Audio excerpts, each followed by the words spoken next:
Hello and welcome to SEGA News Bits. I'm Barry, with me is George. Hello everyone. And we are also joined by our first SEGA News Bits guest. It's Steve, also known as APOC on the Twitters. Hello, Steve. Hey, how are you guys? We're doing well. Thanks for joining us. So, Steve, you do chiptune music. You've done some Genesis Mega Drive, Master System style musics. You are doing the soundtrack for Brock Crocodile, which is actually a project being done by one of our forum members. So we've got some connections. Plus, you married my wife's friend. So anyway, but what are the chances that we would be into the same stuff? And you actually attended Tokyo Game Show 2016. This was September 17th to the 18th. You also attended it with some forum members and some readers of our site who have been submitting previews that we've been posting up. We've got a few more to post up in the next week. But Steve, we wanted you to sit down with us because you are kind of our eyes and ears of the Tokyo Game Show. We're just going to blast through a few things that happened, some games, and just see what your opinions were, what your thoughts were, and we'll share our own. I mean, we weren't there, but you know, the internet allows us to have opinions now. Yeah. So to kick things off, let's go with the big one, Yakuza VI. What did you see and experience with this game? So I actually got to see, I guess it was on Friday, they had the official press conference, or one of the many press conferences they had there. So it was Nagoshi actually on stage, kind of showing the different aspects of the trailer and just kind of going over. Obviously, I don't speak Japanese very well, so I was picking up what I could. But it was really exciting to see him on the stage presenting, the game itself and the certain elements to it. There's a lot of excitement about it, and I was kind of standing there looking around, and there's like a lot of other people just like fixated on it. So it was kind of great to see a great reaction to it, I think. So did you feel at all that maybe that the Japanese are getting bored with the franchise, or did it feel like kind of it was building up, like people were extremely excited to have the sixth game? I mean, it's not even the sixth. It's, George, correct me if I'm wrong, but aren't there about 10 or 11 Yakuza games right now? There's quite a bit of yeah, there's a lot. There's like the side games and then the handheld games. Mm-hmm. So yeah, there's a lot. It was kind of interesting because they had Sega had a really nice display, one of the nicer ones at the show. So like anytime they had a press conference or anything, it was like right in the middle of where people walked. So people were definitely stopping, and it was really nice because Sega, in their classic kind of like inviting way, was kind of inviting people to get closer so they could see the action. So like if you were kind of watching from afar, they kind of dragged you towards to make sure that you were like standing up front so you could get as close as possible, which I thought was pretty cool. But yeah, there's a good deal of people there to see that. I mean, I saw some of the other events for like Bandai Namco and things like that, and it had very similar reaction and very similar crowd size, I'd say. Oh, interesting. Did you get to play a demo of the game? I did not. I know that some other forum members were able to, but the line was ridiculous for it. So there was excitement to go play the game itself, which that's one thing I regret. Well, we do have a preview up on the site, actually, so if anyone wants to click over there, it's glowing. It seems very positive. There are loading times are, I guess, non-existent. You can go into buildings and out of buildings, and fights continue, which is really cool.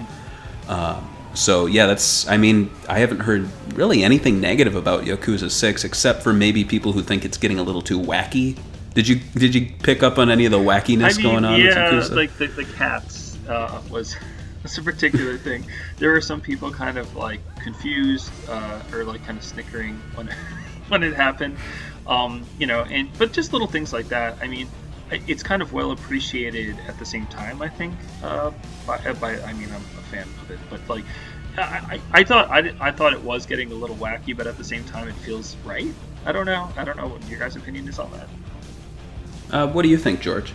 Well, I like the wackiness of it, but a little bit of me kind of misses the serious tone. Like there was a equilibrium in the 1 and 2 where it was like serious, and then like the side missions were wacky. And I felt like when they fired the old writer, they just went full on wackiness throughout. So, I mean, it's kind of hard to explain. It's kind of like I like the wackiness because that's what I like about Japanese games, but then the other side, I kind of like the the serious tone of the older games. I don't know. It's hard for me to tell. I mean, I really enjoyed 5, so I'm probably going to enjoy 6. Yeah. Interesting. If you want, we can move on to Valkyria Azure Revolution. I don't know how much you saw of this game there, but if you want to tell us anything that you may have seen. So there wasn't quite a line for it. Most of the time I was there. That's probably the game out of all the Sega games that I got the least exposure to. I mean, it wasn't by choice. I was just trying to figure out how to use my time wisely. But it definitely seemed like when the trailers were playing, there were people stopping to look at it, etc., etc. I mean, like I was saying before, like, and I'm sure the pictures, there's lots of pictures, but the pictures don't really do justice of how, like, really kind of nice the whole Sega display was, and having that kind of like, it was like Yakuza, and then it was that game, Valkyria, and then it was Persona, kind of like all on one wall. So it was really cool to kind of see, or like people were kind of like waiting in line for all of them, and you could see people kind of evaluating the lines, and they were definitely long for both that and Persona. So I had to kind of make a decision there. So in terms of Valkyria Azure Revolution, from what I've heard, it's actually kind of disappointing. Mm-hmm. I know some people there had played it, some in your group. Yeah. Did you get any kind of reactions from them after playing it? They had stated specifically that they were kind of disappointed with it. And I, like I said, I didn't get to touch it, but their reaction was that it wasn't worth the wait. So, so I was kind of disappointed myself that that's what I heard. So, yeah. George. Okay, I was gonna say, I don't know. Like, I think I kind of figured it wasn't going to be a good game when they announced that it was. At first, I kind of had a little bit of hope when they announced they were going to delay it, and then when they re-announced that it was also going to come out to the Vita, I already knew that they didn't fix the issues that people had with it. Yeah, it's interesting because it's a spin-off. It's being developed externally. Mm-hmm. It's changing up the gameplay style. I mean, we've seen this happen before with Sega franchises, and it did not lead to a good thing. I mean, it's not the sonic boom of Valkyria, but still, it's like, why change something that isn't broken?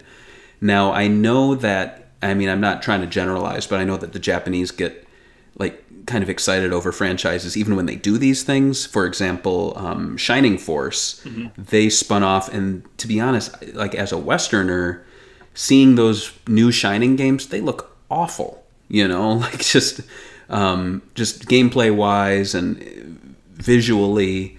So Valkyria Azure Revolution, it's not really grabbing me. And again, we're actually going to have a preview going up in the next few days of that, and it's not glowing at all. It's pretty negative, mm-hmm. which is a disappointment because, here at SEGAbits, we love Valkyria Chronicles. It's a franchise we're always pushing for. Mm-hmm. So let's go on to Puyo Puyo Chronicle. Did you get a chance to play this one? Yes, I was very pleasantly surprised with this game. It was a little difficult. I mean, like, when you go in and you try to play a game, and, like, first of all, it's in Japanese, so like certain commands and, like, the gameplay. So they give you kind of like a person who kind of explains to you what you're supposed to do, and otherwise I would have been kind of lost. But, like, just kind of mixing these elements, it actually works, I think. And again, like, I felt like a little bit, it's a 3DS game, so I felt it was a little bit, kind of 3DS kind of being on the way out, so kind of it feels dated, I guess, if that's the best way I could say. But the concept is really cool. Like, I love RPGs and I love Puyo, so it's kind of, yes, why don't we marry these two things, Mm-hmm. And I mean, Puyo Puyo, it's not something they've changed up too much. Mm-hmm. So did you feel like once you got to the Puyo Puyo gameplay, it is what you'd expect? Yeah. It's kind of like just playing a versus mode, but every kind of fight is a versus mode. And so, like, it's like a random encounter or like a planned encounter, etc., turns into versus mode, and I think that's pretty cool. And, like, just like a very kind of short, I'd say not as intense as, like, when you go head-to-head in, like, a story mode or something like that. Just kind of like a quick try to defeat the enemy kind of deal. So it's like a little miniature game of Puyo. Interesting. Huh. And did you experience the overworld sort of thing as well that it had? There was like a map screen or a free roaming. Yeah, it was really cool. Like, I love when I see these kind of elements mixed together.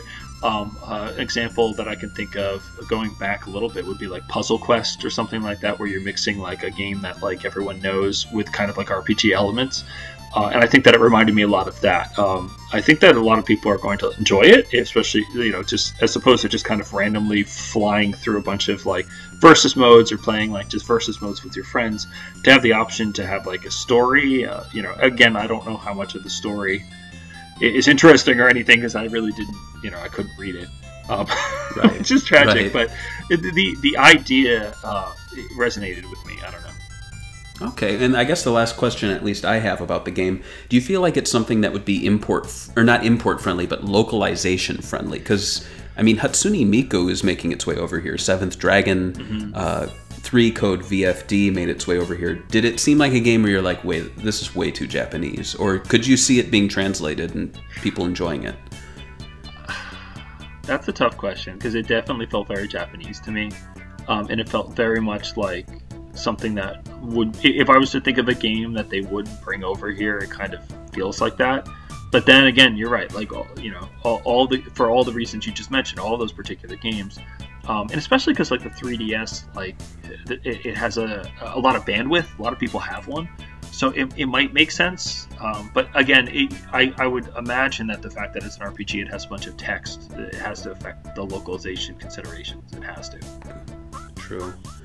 George, did you have any Puyo Puyo ponders? No, that's it. I think he answered everything. I was going to ask the same question you asked in the end. How about Phantasy Star Online 2? Now, I know that's an old game. Did you see any presence of it there? Anything that caught your eye? Let's see, because I'm trying to figure out what they actually were talking about with it. I believe they were handing out like fans that were the Tokyo Game Show in the convention center is very interesting. It's kind of like indoor and outdoor. Like the giant, like it's 2 big convention lots, or like I think it's actually technically 3. And like between the 2, you actually kind of go outside, and it's kind of like the wind blows through it. So it was very hot in there. A lot of people were sweating, and it was just, it wasn't like super packed because I was there during the press days, but there were a lot of people were handing out fans, so I do have a Phantasy Star fan somewhere. In terms of my exposure to anything Phantasy Star, that might have been it. To be 100% honest. Okay. Okay. Well, in back in the day when they actually promised that it was coming to the U.S., they were giving out at E3 Phantasy Star Online 2, I believe, mouse pads. Ooh. So. Yeah, so they've definitely, I don't know if that's a lateral move or a step up, step down, mouse pads to fans. I don't know, man. Maybe fans it was pretty nice, dude. Especially with this global warming. Those things are coming handy. I mean, maybe they were just giving it out to the Americans so that they could cool off about being so pissed off it wasn't coming over here. I don't know. Well, here's the most exciting part. Hatsune Miku. There were 3 games. There was a VR one, X, and Future Tone, which is an arcade port. Did you see any Miku happenings? There was a lot of Miku stuff going on. It was kind of overwhelming, but it's a very popular franchise, and just kind of anything that was Miku was, I guess, kind of swamped. And like obviously, like I spent a lot of time at the Sega merch booth, which was ridiculously awesome. I can't even tell you like how cool the stuff they had there was, and like very thoughtful. But like a lot of people were just buying Miku stuff. There's Miku stuff everywhere. Oh, sorry. Go ahead. No, I was go on. Yeah.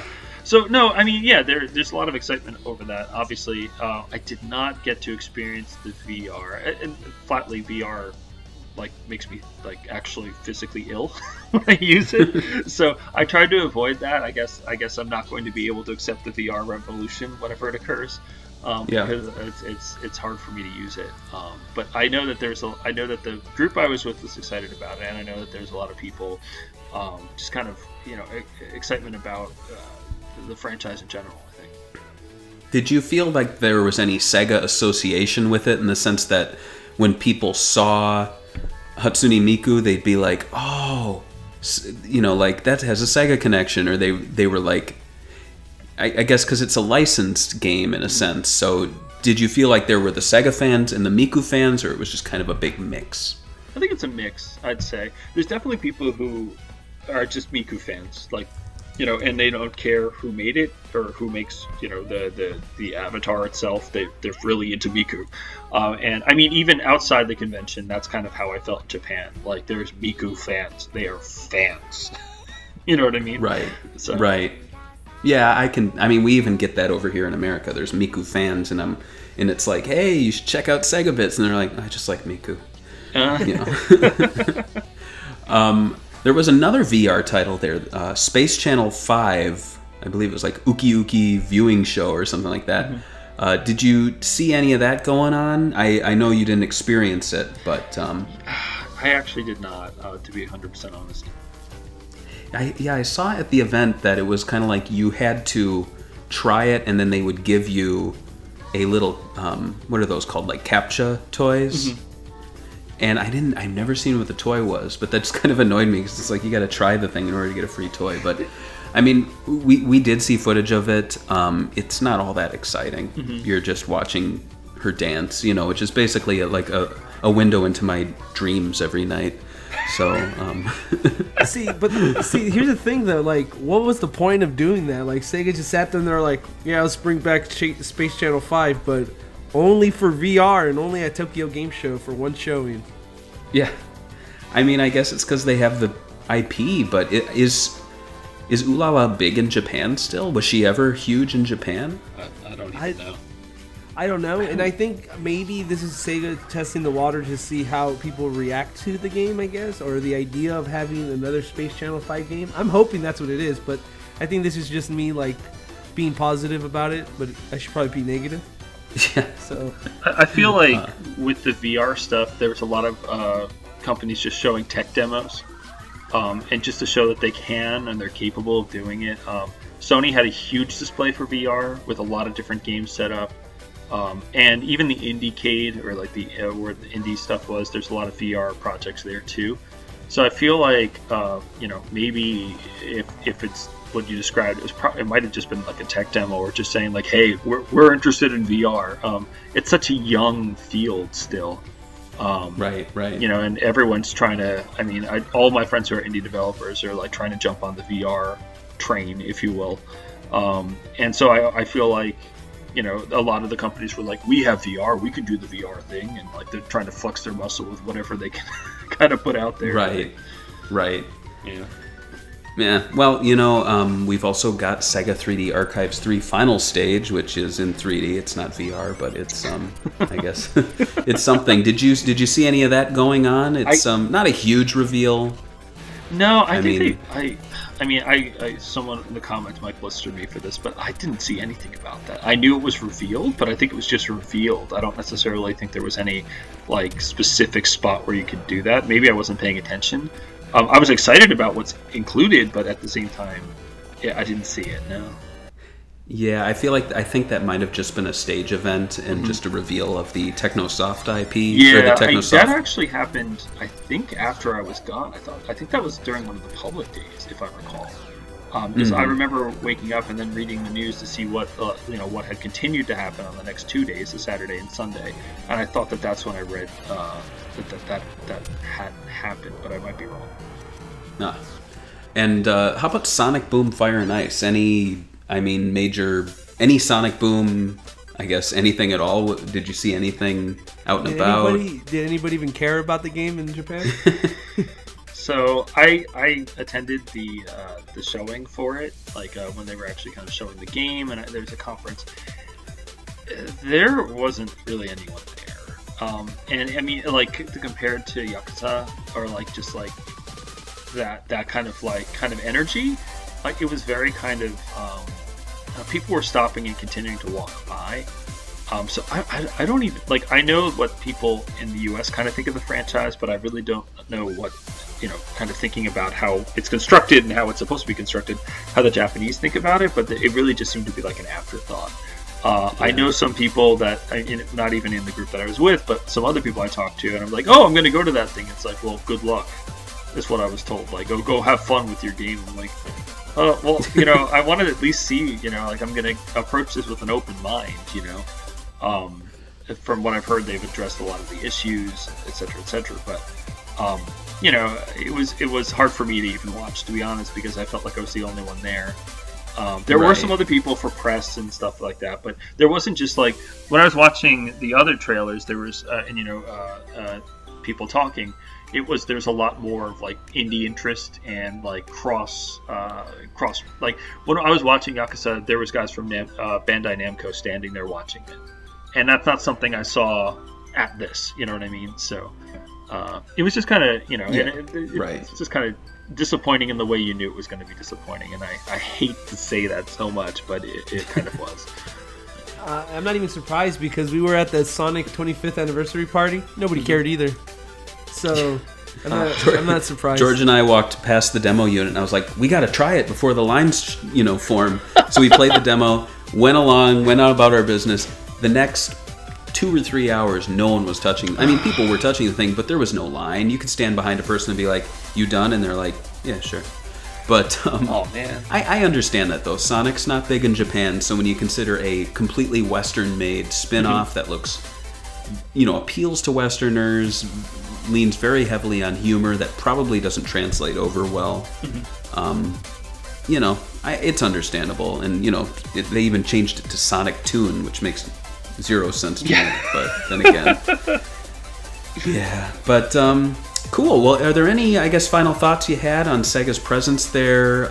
What they could have improved? What they were doing best? What did you think as a participant in TGS? So it's interesting because, just taking a look at a lot of the other booths, obviously Sony had probably the biggest presence because they're massive. Square had a really good showing, and Bandai. Here's something interesting, and I thought this is what, as kind of a fan of Sega, and just kind of warmed my heart a little bit. So for Square, it's like a very kind of stuffy atmosphere, and they have chairs, and when there's an event, they kind of block it off. For Bandai Namco, when they were showing things, no one was allowed to take pictures except press, like specific press people, and there were people with holding signs that said no camera and no photography, and they were telling people to turn their phones off and stuff. So that's kind of like that paranoid kind of atmosphere. Sega was the only one that was inviting you up to go look at their product. And to me, as someone who's always wanted to be at a trade show to actually see Sega as a presence, that was the right thing for me to see. That was really welcoming, and that was kind of like the Sega I remember as a kid. There's a lot of other people who are doing 2K Games had a showing for Civ 6. Civilization 6, which is coming out, which was nice. They were pretty welcoming too. But Sega was, in my opinion, maybe I'm a little biased because I love Sega, but they were definitely a warm presence and kind of just really chill about things. And I think that was kind of really cool in a professional way too, not in an unprofessional way. So. Yeah, and I think that kind of is probably a reflection of their young leadership. I know. Your group actually encountered what is his name, George? The president? Yeah, I don't even remember his name anymore. Yeah, there you go. So no, Satori or I'm so sorry, I can't. But they have a more younger, new leadership, and I think they're trying to change things around in the company. But I mean, I think they're playing it a little safe. I mean, these titles are all safe titles, I would assume. Mm-hmm. And do you think that? How do you feel about their lineup? I'm talking both of you. Well, it is. I mean, it is safe. I mean, anytime you're just kind of making sequels, it's safe.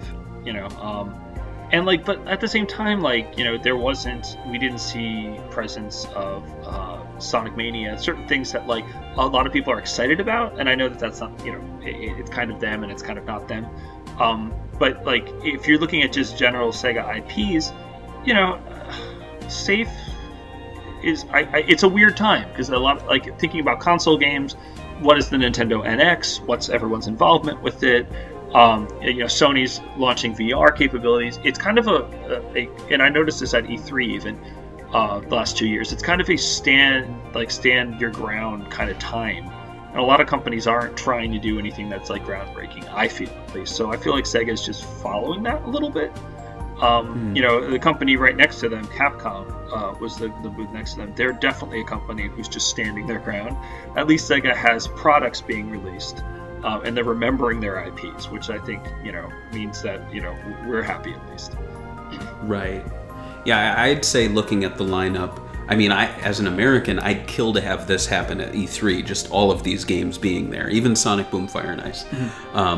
You know, you have the long-time third-party franchise Yakuza. You have a spin-off to the much-beloved Valkyria Chronicles. It may not be the best game, but it's, you know, the IP is still alive. Puyo Puyo Chronicle, again, a very old franchise dating back to, I believe, the 80s. Phantasy Star Online, another old franchise. Hatsune Miku, a strong licensed IP that has a great following. Yeah. Sega 3D Archives, you know, like you said, it wasn't on display much outside the stage show, but that's a showcase of some of, you know, Sega's greatest arcade games, even if it's on the 3DS. And then again, Sonic Boom. Sonic was there, even though, you know, it's Japan, even though it's kind of an off year for Sonic, he was there. I mean, I think Sonic Mania probably would have been a lot better. And I think so. I feel like Sonic Mania might have gotten a little show on the stage at some point. I could be wrong, but Sonic Boom definitely had a larger presence, which, you know, they're releasing it, so they got to show it off. But yeah, personally, I think Mania would have been a better choice. That's our thoughts on the Tokyo Game Show. Let us know what you think in the comments below. This is Donald Trump telling you to visit SEGAbits.com. Trust me, believe me, it's the best website on the internet.